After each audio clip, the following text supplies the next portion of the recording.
Hey everybody, what's going on? Happy Sunday, happy Sunday. My name is Mariana Bott. And I'm Cleo Sherman. And we are gathered today for what would have been the 50th anniversary of Roe v. Wade. Okay. We are here with the New York City Mobilization for Reproductive Justice to fight for our reproductive rights! Let's go! Simultaneous Spanish translation is being provided for today's program by Luis Teana. Thank you so much for helping us get our message across. Put your hand up, put your hand up. There it is. Si hay alguien aquí que necesita traducción al español, por favor, vea Luis. Gracias. Perfect. All right. Today we are standing with so many people across the United States to fight for free abortion on demand and no forced sterilization. These are our rights that we all unconditionally deserve. Rights that have been wrongfully taken away from us. You can sign up to volunteer with the Mobilization for Reproductive Justice and register for local meetings at reproductivejusticenow.org. We meet every first and third Wednesday of the month at 7 p.m. via Zoom.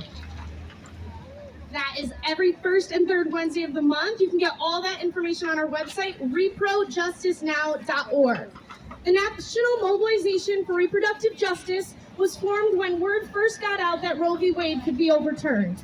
The mobilization is now endorsed by about 50 organizations, including unions, as well as civil rights groups, feminists, women of color, trans people, and left groups. We called for day of decision protests months ahead of time in anticipation that there would be widespread rage when the decision was released. I don't know about y'all, but I was full of rage. I don't know.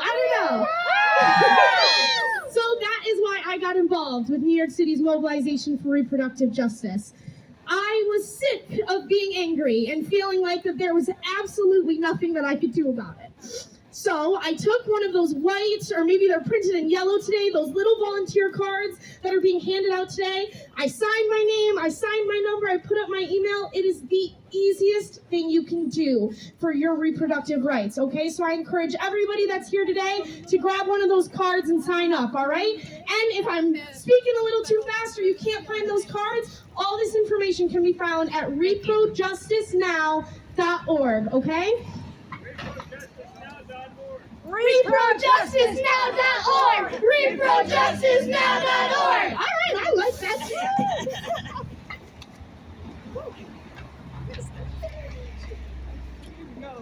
All right. This event is part of a big weekend of action. Since the overturn of Roe v. Wade, the emboldened right wing has been relentless in their attacks on the reproductive rights of working class and poor women. Women of color, queer women, trans people, and people with disabilities. While abortion is still legal in New York State, the Catholic Church has stepped up its aggressive attacks at women's health clinics around New York City and towards abortion clinic defenders. This is with the protection of Mayor Adams' Strategic Response Group Police Unit. So, the Mobilization for Reproductive Justice decided to gather here today at the 17th Police Precinct. It's right over there if y'all want a good look at it. To protest the Mayor's Strategic Response Group, which for over a year has been specifically targeting abortion clinic defenders. They've been shoving, tackling, and arresting them. A big boo. I'm gonna need a louder boo. The police have a long history of protecting right-wingers who harass clinic patients and assault clinic staff and abortion right activists. They have likewise been protecting fascists who've been attacking drag story hour events. We will have a speak out here featuring endorsers of the Mobilization for Reproductive Justice and activists speaking to issues connected to reproductive justice. We have incredible speakers here today, guys. So let's hear a round of applause for our speakers. Yes, I'm so excited. And then after the speak out, we'll be marching to St. Pat's Cathedral on 5th Ave. Our original plan was to counter-protest the annual Vigil for Life that the cathedral holds. But Just a few days ago, they decided to reschedule it. Very strange. We'll take this as a small victory, but we believe it is important to continue this protest against the Catholic Church's attack on reproductive rights here in New York City, okay? My fingers are numbing, y'all. These pages are getting hard to turn. We demand the separation of church and state, and we will keep fighting until not just the right to abortion is restored, but full reproductive justice for everybody. I want to hear that back. Free reproductive justice for everybody. It is not just women. It is everybody deserves a right to their bodies, okay? The National Mobilization believes that to achieve full reproductive justice for everybody, we need an intersectional set of demands. Our demands are: restore and expand Roe v. Wade, safe legal abortions on demand without apology. Without apology! Repeal the Hyde Amendment. Overturn state barriers to reproductive choices. Stop forced sterilization. Stop forced sterilization! No to caged kids, forced assimilation, and child welfare abuses. And end medical and environmental racism for universal health care. Defend queer and trans families. Guarantee medically sound sex education and affordable health care. Sexual self-determination for people with disabilities. Uphold social progress with expanded voting rights and strong unions. For more information about the national mobilization, check out ReproJusticeNow.org. ReproJusticeNow.org. ReproJusticeNow.org! ReproJusticeNow.org. Those are a list of demands, but there's so much that this mobilization is doing. We are making sure to include everybody in our fight because this fight is for everybody, okay? Along with our protest today, we recently learned that there's a Black Feminist Matter action also being held right now in Washington Square Park. That is incredible. Let's cheer for them because you know what? Everybody deserves to use their voice. We wanted to give them a shout out because we believe in the need to amplify all the voices speaking out in the fight for full reproductive justice. Here at this action, downtown and all over the country, especially today on what would have been the 50th anniversary of Roe v. Wade, okay? Let's let them hear us. Let them hear us. I don't know, guys. A little loud. Anyway, We would like to thank everybody, literally every single person that is here today, everybody that is behind the scenes. There is so much that goes into organizing something like this. So, thank you all so much, including specifically the local endorsers of the mobilization and today's fabulous speakers, okay? Let's get some of these speakers up here that I've been talking about, right? You guys are maybe annoyed hearing my voice. All right, we are here. We are first starting with Mia Aires, member of the Trabajadoras por la Paz, endorser of the mobilization, feminist, and community activist in the South Bronx.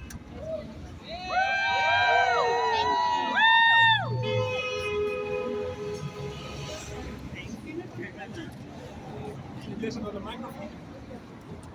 No, another microphone? There's one? Bueno, yo soy una vieja revolucionaria y luchadora del siglo pasado y que está en las entrañas del monstruo siguiendo la misma lucha de nuestros países en Latinoamérica. I'm an old revolutionary from the last century. I'm here in the imperialist guts of the United States. A 50 años de Roe versus Wade, a 50 años del golpe militar en Chile, a 50 años del asesinato de nuestro presidente Salvador Allende. It has been 50 years since Roe versus Wade, 50 years of the coup in Chile, 50 years since the assassination of the Chilean president Salvador Allende. Honor y gloria a todos los caídos que han luchado por la liberación de nuestro pueblo. Honor to all the fallen people that have fought for the liberation of our country. Yo no soy víctima, soy sobreviviente de lo que pasamos en Chile. I am not a victim. I am a survivor of what happened in Chile. Cuando nos dice que somos víctimas de tal cosa, tenemos que rechazar. Somos luchadoras, no somos víctimas. When they tell us that we're a victim, we need to reject that. We are fighters. We're not victims. Yo el año 97 estuve prisionera aquí en este cuartel. In 1997, I was held here in this prison as a detained. Porque nos tomamos la iglesia San Patricio pidiendo una vivienda digna. We took St. Patrick's Church demanding for justice for housing. Bueno, y nos trajeron presos a todos aquí, nos inventaron muchas cosas y el trato de la policía es igual en todos lados. They took us, they incarcerated us here at the prison, and the same treatment of the police is the same as here as anywhere else. Yo en mi país fui violada por policías, por militares y por los civiles, que era una práctica para todas las mujeres que estuvimos en los campos de concentración. In my country, I was raped by the police, by military, which was a practice that they held at the concentration/detention centers. Producto de eso yo quedé embarazada, pero tuve la suerte, entre comillas, de abortar como al cuarto mes producto de las mismas torturas a las que era sometida. Because of that, I was pregnant, but quote unquote, I was lucky because of all the torture. There was an abortion, natural abortion that happened. Y nunca tuve atención médica. And I never received medical attention. Y las torturas eran, me metían ratas vivas en la vagina, palos, botellas, electroshock. Some of the tortures were to put rats on my vagina area, sticks up my vagina area, and to electroshock me. Bueno, y muchas torturas más que venían de otros países del continente latinoamericano. And other tortures that were passed around through the Latin American continent. Estaba detenido mi padre y mi hermano y nos obligaban a tener relaciones sexuales y nos decían cosas horribles. In front of our parents, they will make us have sexual relations and insult us, with horrible insults. Y en esto se metió la iglesia. Yo nunca he tenido religión. And involved in all of this was the church. I personally have never been religious. Y una parte de la iglesia en Chile apoyó la dictadura, bendecía las armas y apoyaba a los militares. A section of the church was for the dictatorship. They would bless the arms and they would bless the repressive tactics. Entonces, yo por estar en un recinto cuidado por religiosas del buen pastor, But thankfully, as I was part of a religious institution that protected, protected women in the prisons, yo tenía que elevar,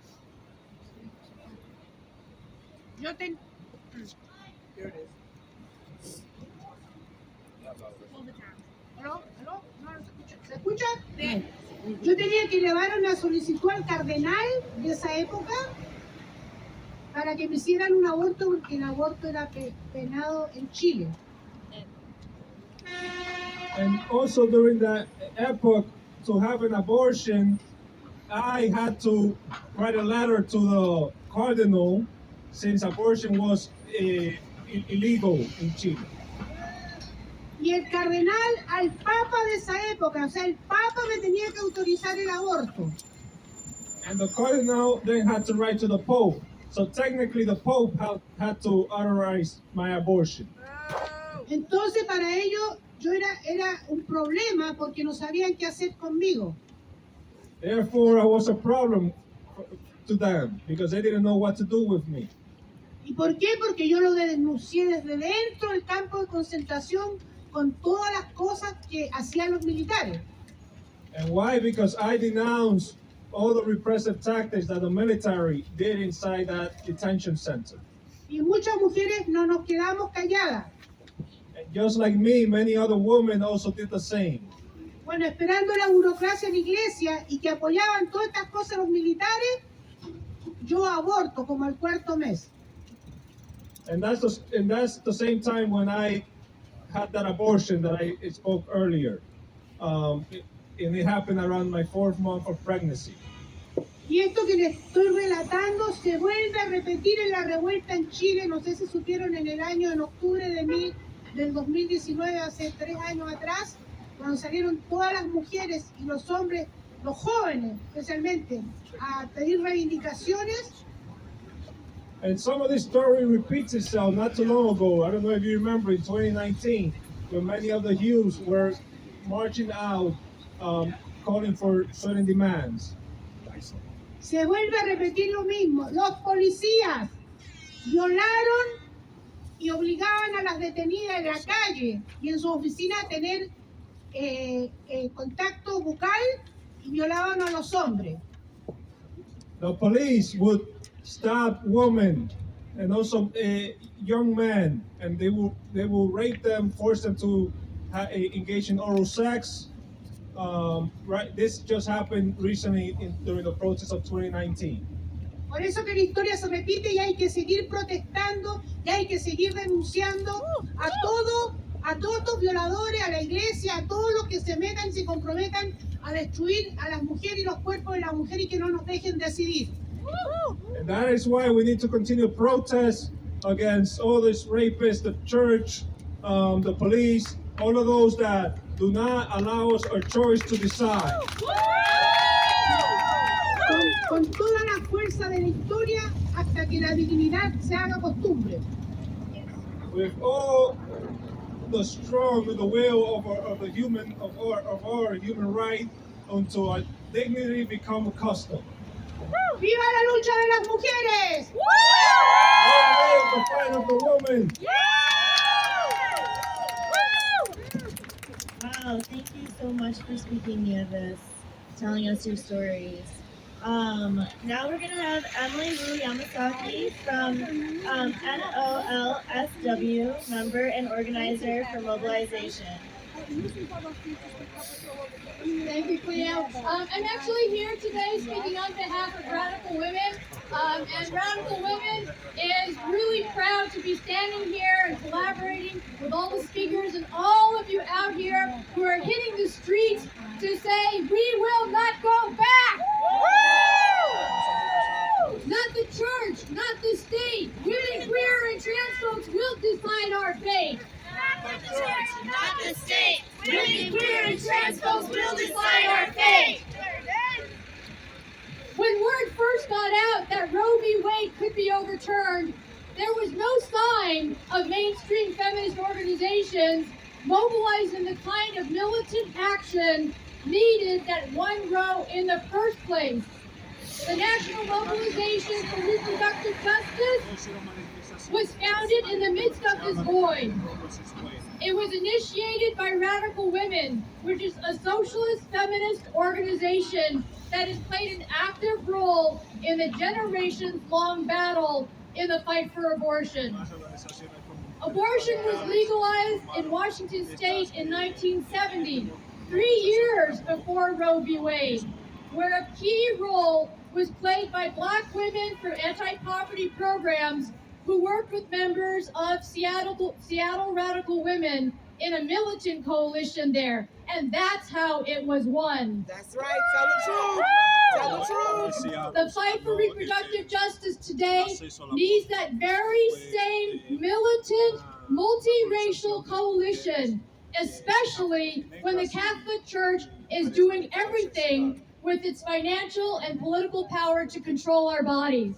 Right. We're here at this police precinct to make the clear connection between the church and the police who reinforce that control.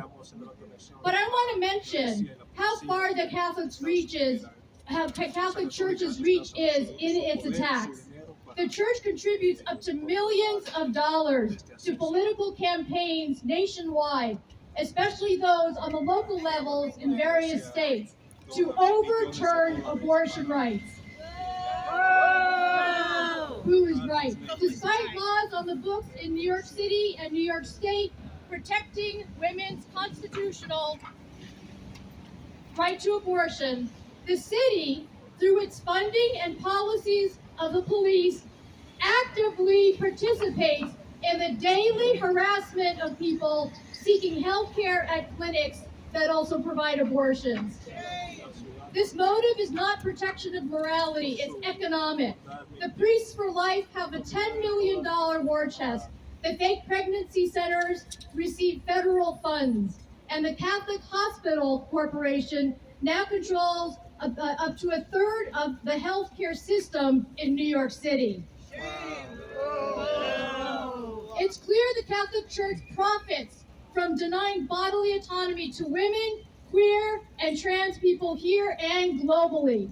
The corporate powers that be depend on our unpaid and underpaid labor, whether it's in the home or in the workplace, to benefit their bottom line. The treatment of women as private property is a cornerstone of the capitalist system. Capitalism and patriarchy go hand in hand, and they are the enemy of the oppressed all over the world. And that is why the revolutionary potential of women and all the exploited is massive. We've seen the fire of abortion rights activists globally, from Argentina to Poland. If we fight back together, this whole system will go down. Speaking as a queer, non-binary person of color myself, and the rest of us hitting the streets today, nationally, we will not go back. We need to build a united, militant mass movement for reproductive justice with working class and poor women, trans and non-binary, disabled people of color in the lead. This is what it took to win Roe in 1973, and it will take no less today. Radical Women was part of that movement that won abortion rights, and we will stay in the streets as long as it takes to win legal, free, and safe abortion on demand and full reproductive justice. When we take up the struggle of the most exploited and oppressed among us, we all win. Radical Women invites you to join in building the mobilization for reproductive justice in New York City. The mobilization needs you. Thank you, Emily. It is an honor to know you. It is an honor to hear you speak. Thank you. Our next speaker that we have today is going to be Tanya Denise Fields. They're the executive director and founder of the Black Feminist Project. Let's do this.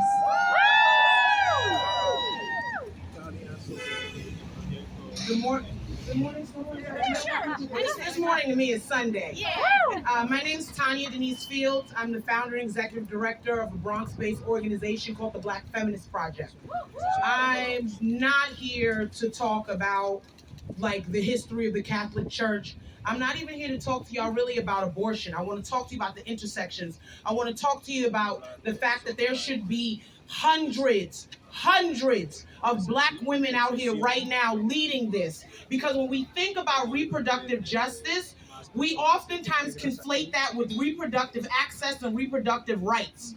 Reproductive justice is a large umbrella. Reproductive justice is not just about whether or not I can get a free abortion, which is absolutely important, right? It's not just about whether or not I can get birth control. It's also about whether or not my child can go to the store and get a can of iced tea and Skittles and not end up dead. It's also about whether or not my child can go to sleep in the comfort of their own home and the police with the no-knock warrant cannot kick their door in and kill them so that they never wake up.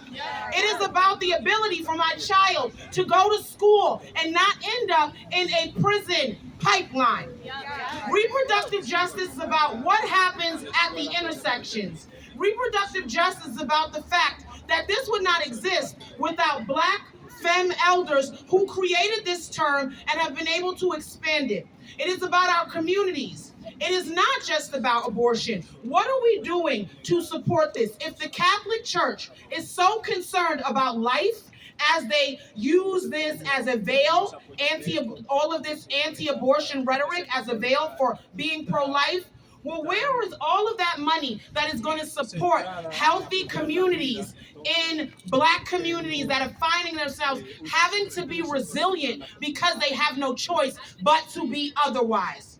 All of the ways in which we get together as an organization to bring free and healthy access to food in our communities.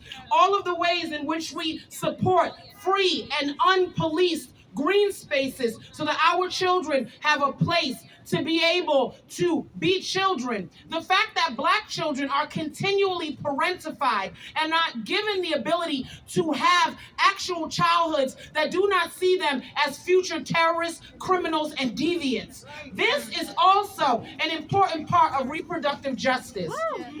Centering is not exclusion. If we are talking about reproductive justice and the voices and the experiences and the support is not for Black, queer, disabled, fat people, then we are not talking about reproductive justice. We are once again conflating reproductive access, which has been co-opted by traditional first and second wave white feminism.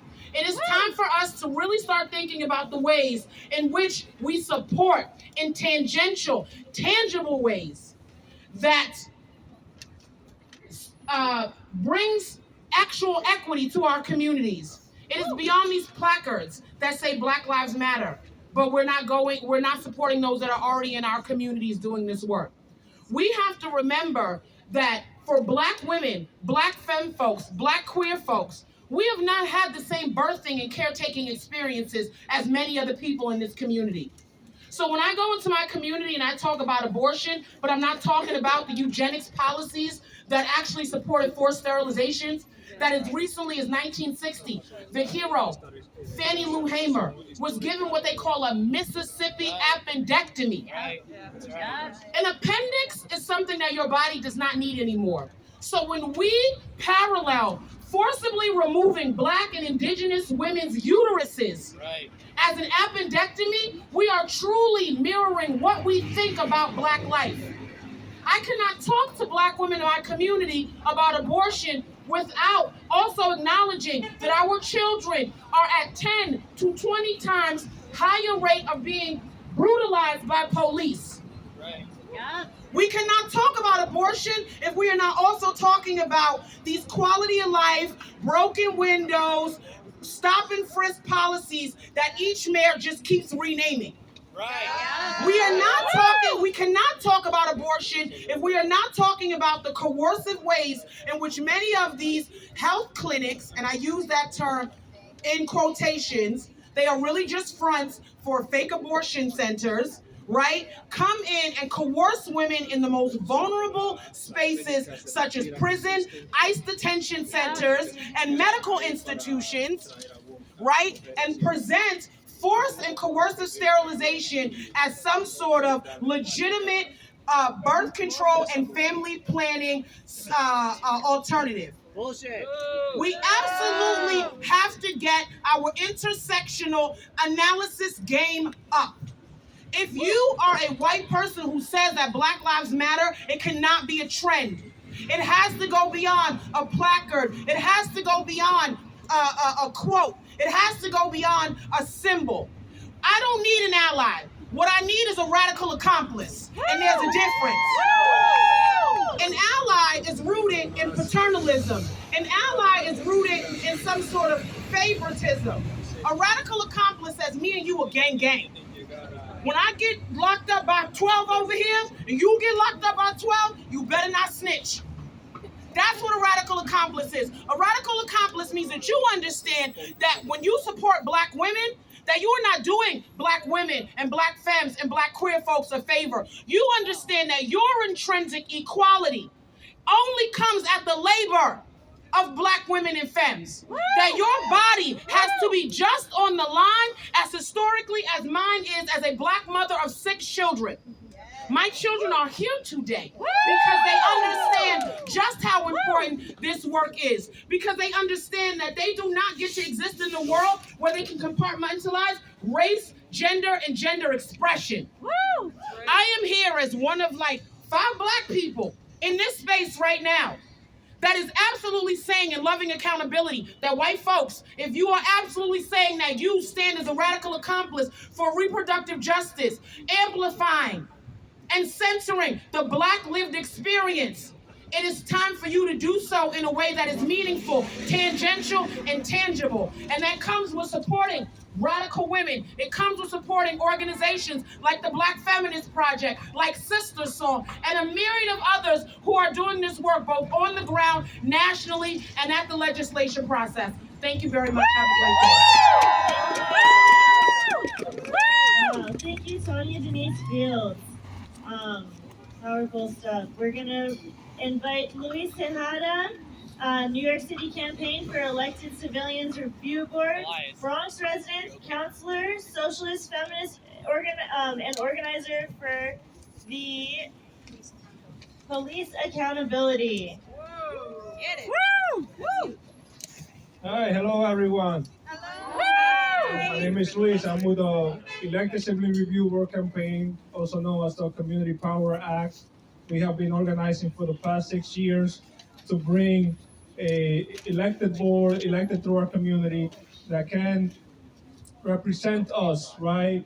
Because clearly we know that all the repressive history and all the repression of the police and how the police technically polices and oversights themselves.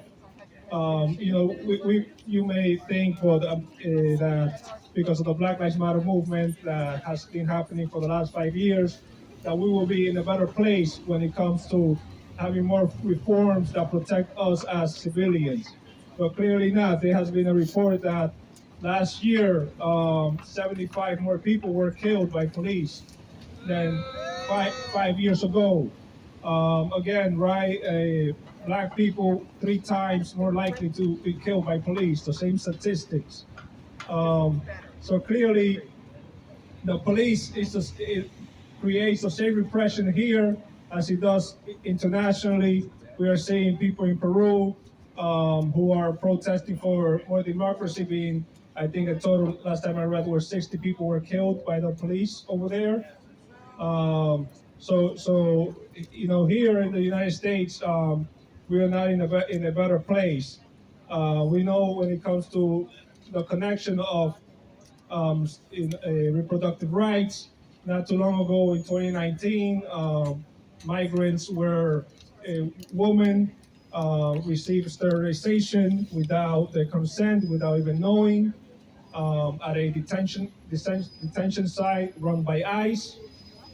This is something historically that has happened to black women, indigenous women, and now, not too long ago, we see how the Catholic Church and the Christian Church in general are elevating the police, elevating right-wing fanatics to go and repress women,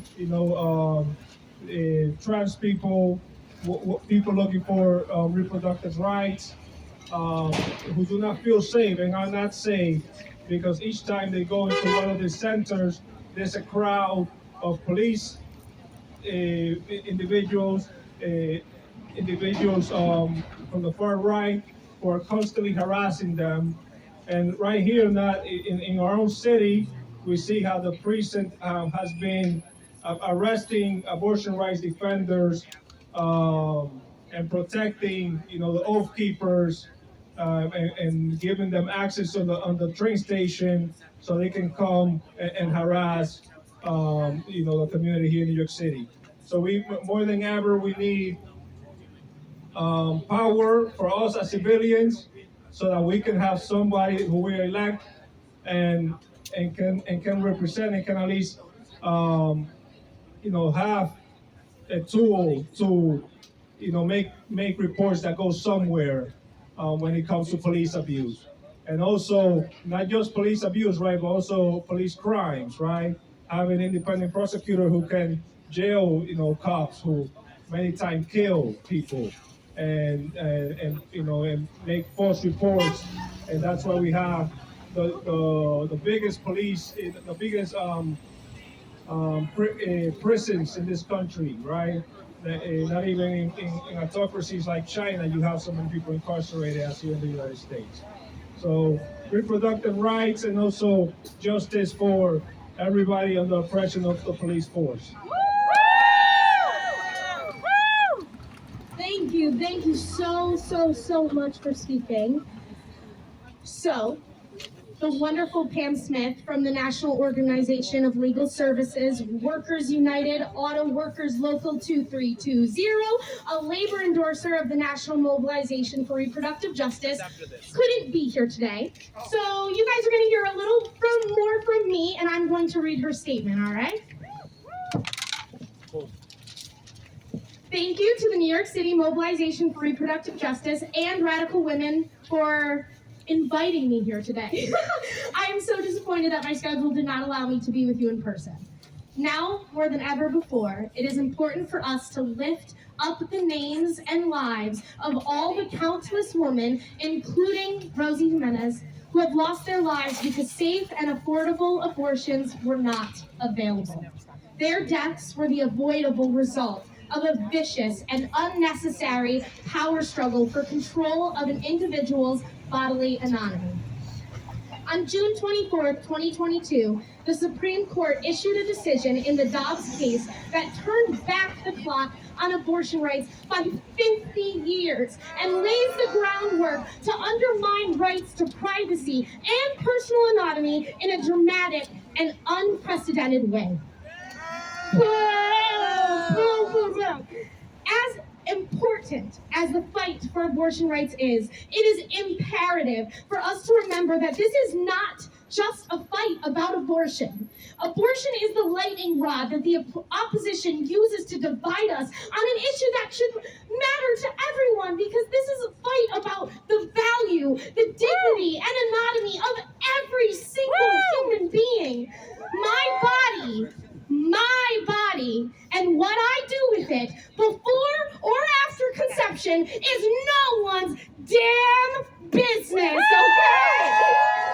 The fight for abortion rights is about power. This is not a fight about whether you can have an abortion or when it's okay. It is about maintaining a power structure that puts women and people in a subordinate position with respect to their own bodies. Regardless of anyone's personal beliefs about abortion, we need everyone to be in this fight. This fight is about every person's inherent right to be recognized as fully autonomous human being capable of making personal decisions for themselves. State representatives passing laws restricting reproductive freedoms do not care about abortion. It is about demonstrating and retaining power and control over women and maintaining the structure and hierarchy that allows them to do it. That is exactly why it is so important to stay in this struggle and fight for what we deserve. Woo! Yeah, come on! In the workplace, access to reproductive health care means the ability to earn a living and progress in a career. The availability of health insurance, paid family leave, paid parental leave, and child care provides a woman and person with the power to make a choice to start a family. This intersection of reproductive rights and labor rights creates opportunities for our movements to work together to lift each other up in a way that supports our mutual interests. Strong union contracts with high wages, hello, exceptional health care, and paid sick and family leave provide individuals more options with respect to their reproductive choices.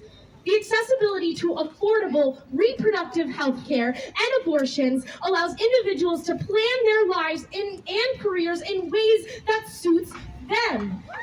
Abortion rights are labor rights. Say that back. Abortion rights are labor rights. A little bit louder. Abortion rights are labor rights. Both abortion rights and labor rights are human rights. They're what? They're human rights. Yeah, okay. All people deserve dignity and respect in their workplaces and in their bodies. The National Organization for Legal Services Workers welcomes the opportunity to stand in solidarity with all of you in our mutual fight for human rights. Thank you so much. This movement is completely run by the people. It's completely run by us. It's completely run by all of you. It's completely run by the people of this city, of this country. And so it's at this time that we ask for donations to continue to raise our voices, raise our signs, so we can keep gathering like this in hopes for free abortion on demand and no forced sterilization. You are welcome to go to our website, reprojusticenow.org, send some money that way. We also have our beautiful Betty that's going to be walking around with a red bucket too, if you want to throw some cash in there. And with that, I am handing it over to Cleo.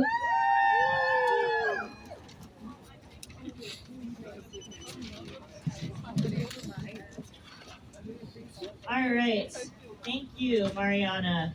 Now we are going to invite Nina Bakayanis. My bad. I'm sorry. You're good. Nina Bakayanis on stage. She's a lifelong New Yorker, clinical psychology doctor. Lifelong New Yorker, clinical psychology doctoral candidate and organizer with the nation's largest grassroots disability civil rights organization, ADAPT, A-D-A-F-P-T.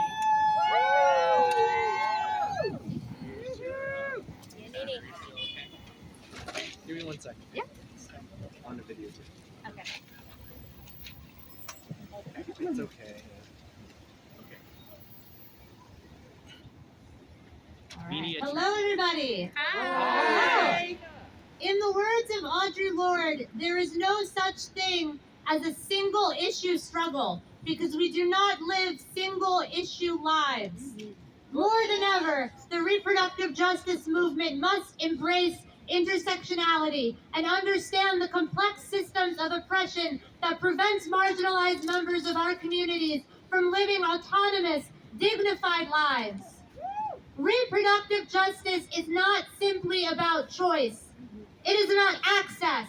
It is about access to resources, healthcare, and survival. It is not enough to simply legalize abortions. We must recognize and actively revolt against the inequity and systemic power disparities that dictates which communities are most worthy. We must create a society in which everyone who wants an abortion has access to one, to ensure that it's not just the women with most resources that have access to reproductive rights. We must invest in the educational system, in healthcare, in sex ed, in access to contraception. It is not enough to legalize abortion and pat ourselves on the back. We must actively work to tear down the structures of oppression that maintain the status quo of subjugating our most marginalized communities. Every day that passes, the link between reproductive justice and ending the police and carceral state become abundantly clear. Even though we are taught in schools that forced sterilization is tucked away into a dark corner of our country's history, our most marginalized communities continue to experience this form of violence. The lingering rhetoric of eugenics that proclaims disabled individuals and people of color unworthy of reproducing has caused thousands of women to be sterilized against their will. ICE detention centers have sterilized women as recently as 2020. Sterilization goes far beyond forced procedures. Incarcerating our most marginalized for years on end is a form of sterilization that requires no surgery. Large percentages of individuals are incarcerated in prisons, in nursing homes, mental health facilities. Where are their parental rights? Where is the concern for the lives of children they already have who have been stripped away from their parents? Not only are folks locked away from years on end, but the police force continues to violently murder Black men and women, trans folks, disabled folks, with little concern for the lives of their victims, already existing children. We must fight to dismantle the notion that only certain minds and bodies are worthy of life. We are immersed in a culture of turning blind eyes to brutality, of celebrating our politicians' apathy, and rationalizing their ability to actively condone violence. Caring for children and mothers is performative at best if we do not address the larger systemic issues that keep people of color, disabled folks, and trans folks removed from society. We are all gathered here today to remind the public that we will not allow the structures of racism, ableism, classism, homophobia that remain embedded in our governmental systems to strip us of our dignity, choice, and livelihood. The heart of reproductive justice is about bodily autonomy for all individuals, not just the ones that fit a mold that makes the public comfortable. And we will not stay quiet. The overturning of Roe versus Wade has sent shockwaves all throughout the country, and we have not, and we will not back down. We will fight until every individual has the right to a life in the community with dignity, choice, and equity. Reproductive justice is the backbone of every civil rights movement in America, and collective liberation requires collective action. It requires the ability to face each other, to truly look each other in the eye and say, I see you, I will fight alongside you. It is the ability to look beyond ourselves and recognize we are not collectively free until the most vulnerable are free, able to live lives without fear, discrimination, and retaliation. Thank you. Thank you so much, Nina. Everything, melt that into your brains, because everything they said was completely true. Next, we're going to have Julie Kirshner, Brooklyn Queens Chapter Now, endorser of the mobilization for reproductive justice. Let's do it.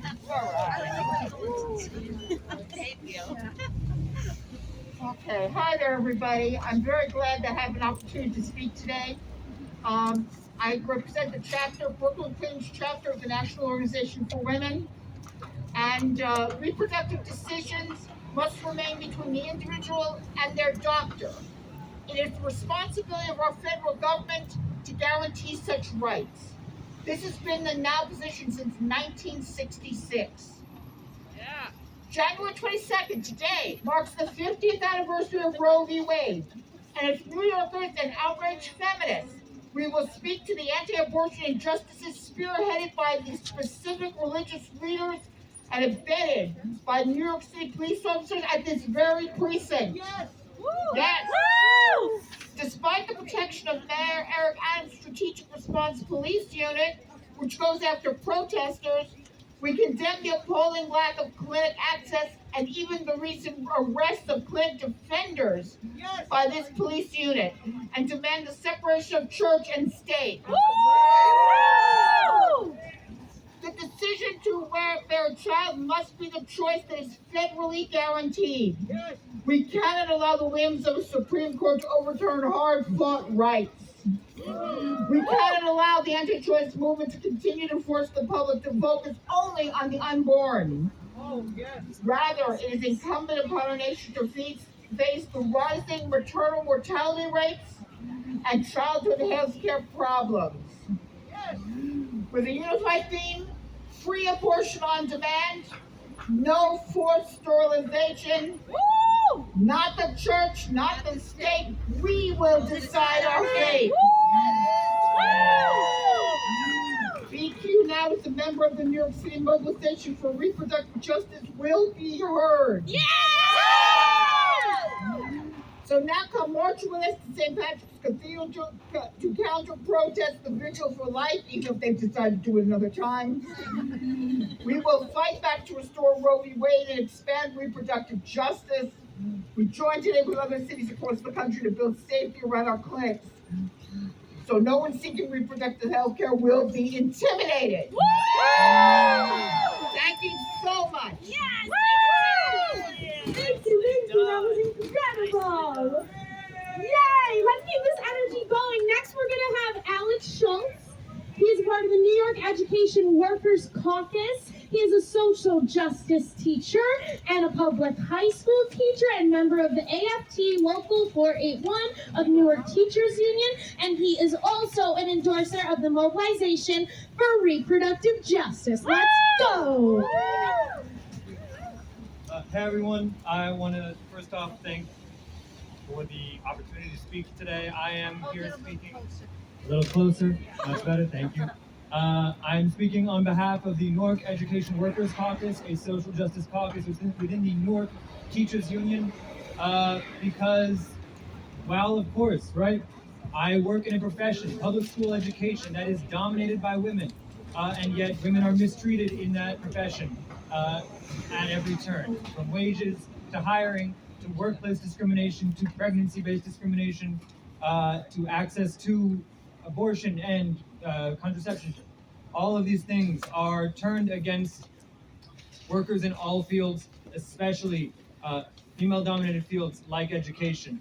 But listening to a lot of speakers today, I was reminded that it's not just fighting for our fellow co-workers that unions need to do, right?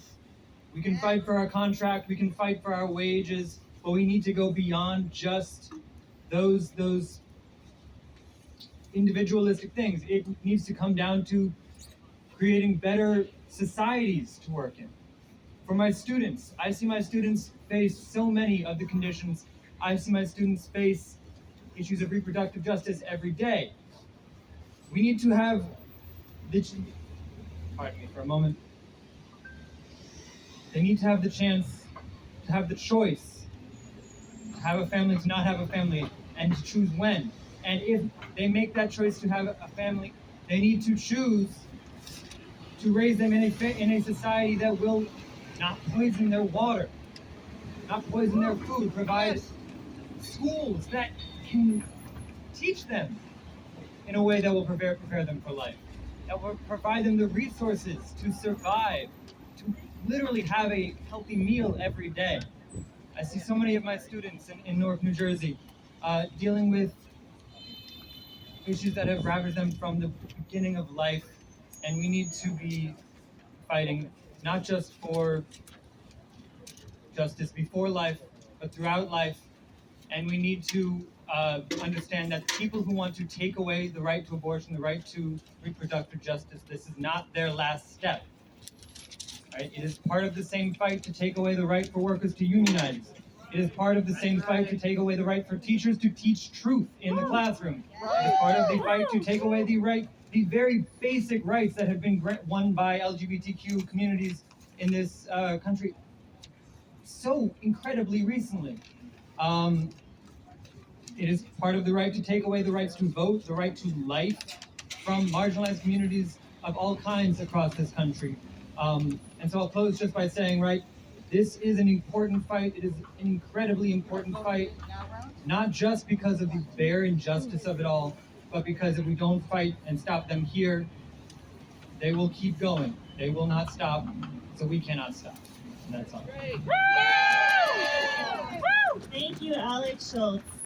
Next, we're going to bring to stage Teresa Chong, administrator of Dr. Emily's Women's Health Care in the Bronx. Teresa. All right. Let's keep this energy going. Thank you, Teresa.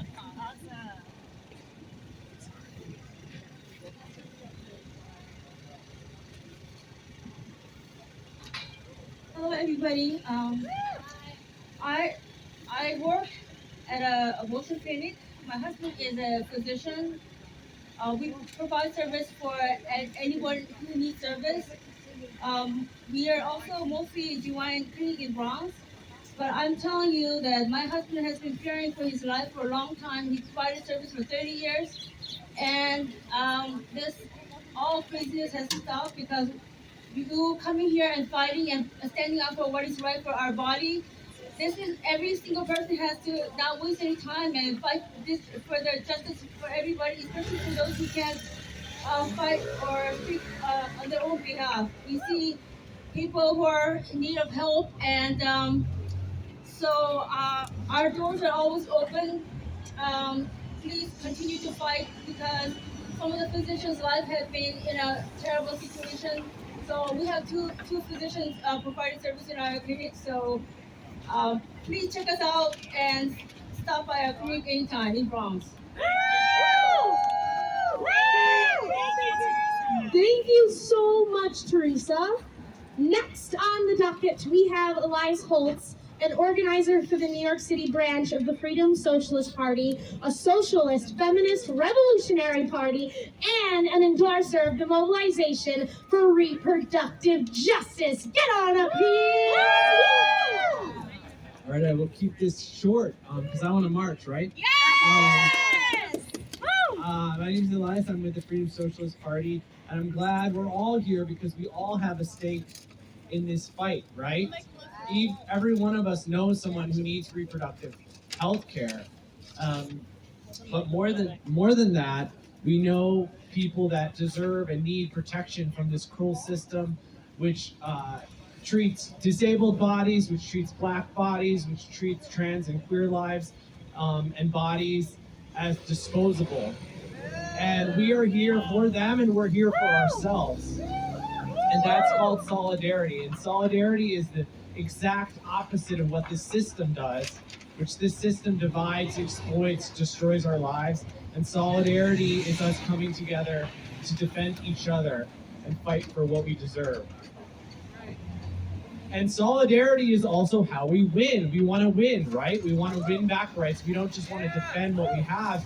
We need to create a future that works for all of us. And speaking of winning, I just got back from Mexico City where I met with abortion rights activists in Mexico, and they won. They won abortion rights. They won a court victory.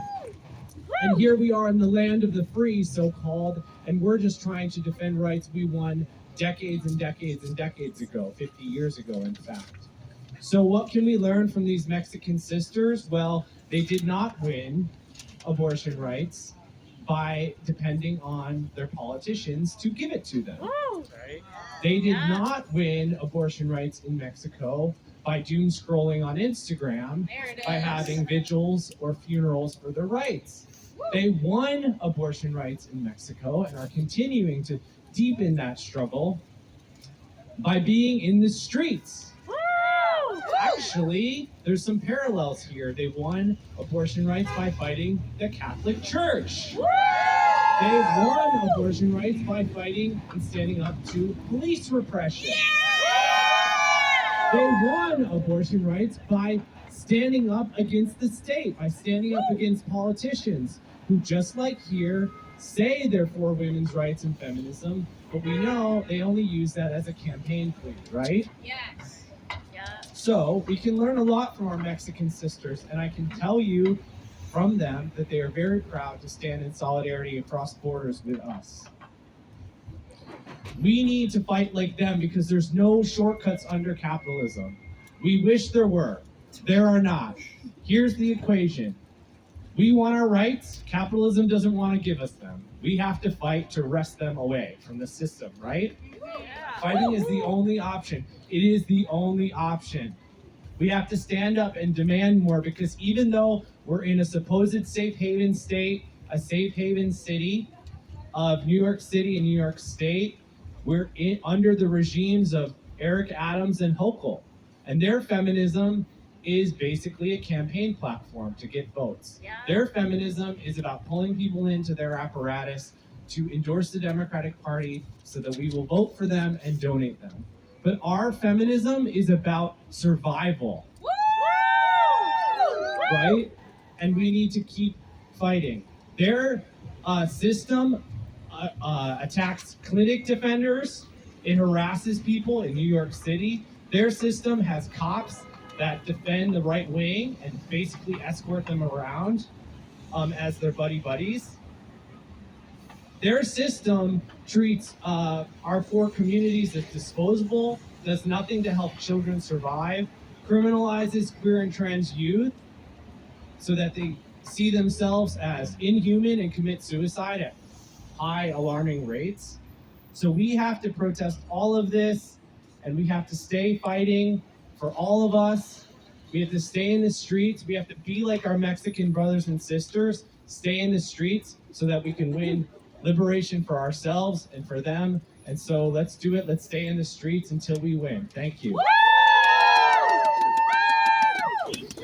Thank you, Elias. All right, next we have a statement sent by Mujeres por la Libertad, Argentina, and Robin Strauss, an organizer with the New York City Mobilization for Reproductive Justice, will be reading this statement. Thank you, Cleo. Thank you, everyone, for coming out. Today, as Cleo said, I'm going to read a statement from Mujeres por la Libertad.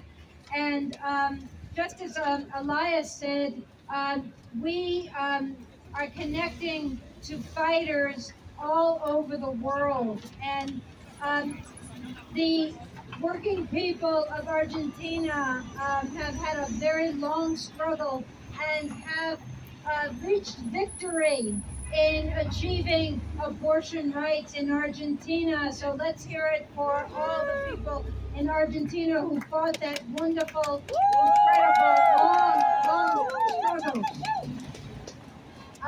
Mujeres por la Libertad was a group that was part of that struggle and its path to victory. Oh, I'm okay. And they recognize, as we do, the importance of the global fight for abortion and all reproductive freedoms. And the National Mobilization for Reproductive Justice, which I hope you will join, has a connection with this group and our sister organizations, Radical Women and the Freedom Socialist Party. Here is the statement. We enthusiastically send greetings of solidarity on this day, the 50th anniversary of the historic Roe v. Wade ruling, which commemorates the unrelenting struggle of U.S. women for abortion. Today, as an uprising of the most oppressed and exploited women is sweeping around the globe, the recent overturning of the right to abortion ordered by the U.S. Supreme Court justices is designed to embolden those sectors opposing women's rights in an effort to turn back the wheel of history. They will not succeed. Yay! We know that when a woman is determined to voluntarily terminate a pregnancy, no law will prevent it. We also know that, as it happened in our country when abortion was illegal, only the rich and middle class had access to safe procedures, while the vast majority of working women risked their lives and freedom because they lacked resources. In Argentina, we say, si tocan a una, nos tocan a todos. If they touch one, they touch us all. So we see the attack on women's right to decide in the United States for what it really is, an attack on women around the world. This is aimed directly at those of us who have less to lose and more to gain by fighting against the multiple chains that bind us to a life of macho violence, oppression, and social inequality exercised by the powers of the capitalist, patriarchal state. Strength, comrades. Your struggle for reproductive justice is our struggle. Long live the international feminist struggle to end both patriarchy and capitalism. Mujeres por la Libertad. Thank you, Robin. And Robin closes out our speakers for today. I want to hear us get loud about those speakers. I mean, it is a privilege to be here today and hear these minds speak and feel the community and the energy that is all around us. So I know I'm thankful. I don't know about y'all, but I'm thankful. Whew. So, wrapping it up, we are looking to all of you for this fight. Because we can't do it alone. I wish we could, but we can't. The people who fought for Roe v. Wade banded together, and we must do the same. If you're looking for ways to get involved, if you are scared of a post-Roe world, if you are done with the performative activism and posting on your Instagram story really isn't that cute anymore, then join us at reprojusticenow.org. Join this movement. Join any movement. Get loud. Get proud about your reproductive rights, y'all, because it starts with us. It ends with us. It has everything to do with us. Woo! And if you see Anna walking around again with that red bucket looking for donations to the movement, she's wearing yellow. Look at how cute she is. So, we are so thankful for what you can give, and we would love to see some new faces at our mobilization meetings. It is on the first and third Wednesdays of every month, and you can find more info at our website at reprojusticenow.org. We are now going to march to St. Patrick's Cathedral. You're going to follow the mobilization at the front. We'll be holding up those signs. We're not going to have speakers at the church due to their rule of no sound solicitation. But we'll need your voices on the way, and we'll do a little bit of a people speak once we get there, a little chat session, some might say. All right?